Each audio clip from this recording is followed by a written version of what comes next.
we go.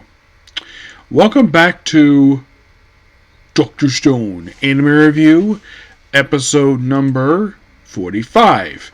We're here reviewing technically the 64th episode series, which also is the 7th episode of the Science Future season. This is known as The Two Scientists. This covers chapters 156 and 157.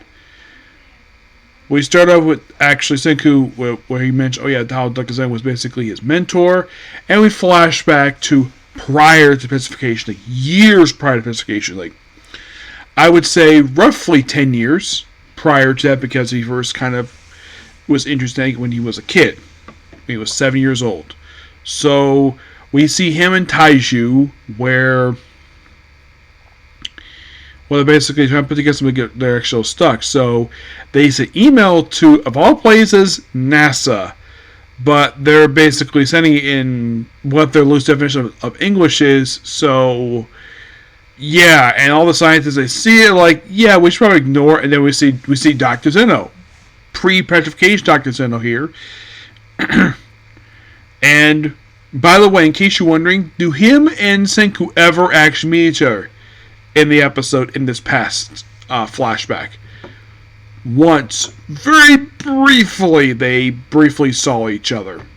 Yes, so then of course they need scientific equipment to get this particular thing around there. So Senku flies himself from Japan to Cape Canaveral to go see his father, who, even though the episode is voiced by Kent Williams, I can tell by the voice that's Ian St. Clair.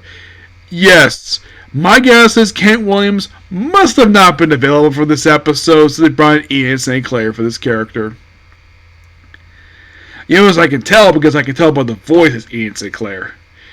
This one I think it's so credits Kent Williams, but yeah, it's clearly Ian St. Clair, because he's giving his mostly put his Brooke voice, where it's like, "Hey Senku, you give me a hug." It's like, "Nope, I hear for your credit card." The government issue credit card for scientific equipment, and he uses that. Now, in the anime, he said when the card expires. In the manga, when he backs the damn thing out.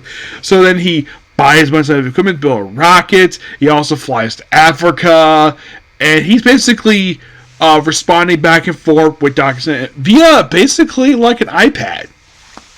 Yes, and this lasts for a period of 10 years.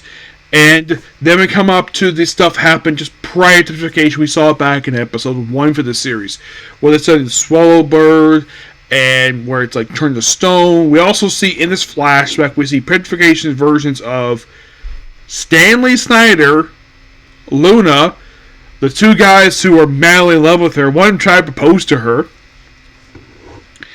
We see a few people, and we have about the bird, and of course other stuff. Also, we see basically people who we see in present day. We see, and then we see the petrification being happen, and then we see the White House.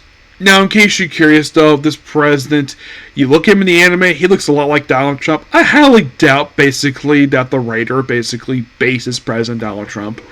I highly doubt that. It was probably someone who looks similar to Trump, but I don't think he's based upon Trump.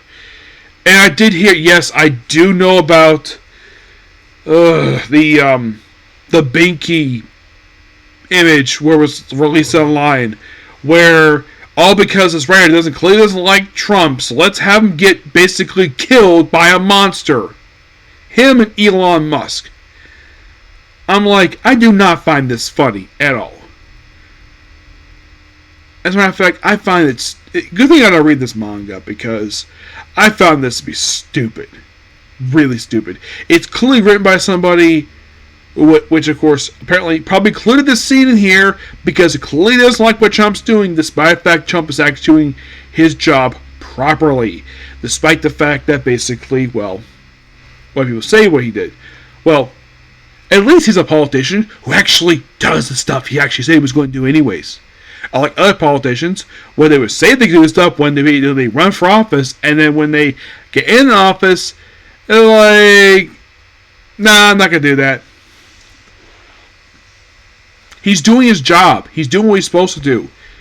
And people criticize him for actually doing his job properly. Yeah, that's making sense. Yeah, I knew about this thanks to Anime News, so yeah, good thing I read this manga because I don't know how Trump himself felt about this at all. I'm sure he may have seen it. Maybe he found it funny. I didn't because this is a real life person who's trying to save this country, and yet I'm just gonna move on. Moving on. Before I say anything further, I get chastised for basically talking about Donald Trump.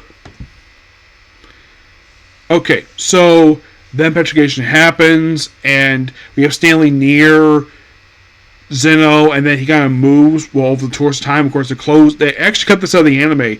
In the manga, actually, the clothes basically evaporate over the course of time with their statues, and then the statue moves, and then the way the anime sets up, apparently Zeno broke out of his statue the same time Senku did, the same exact time.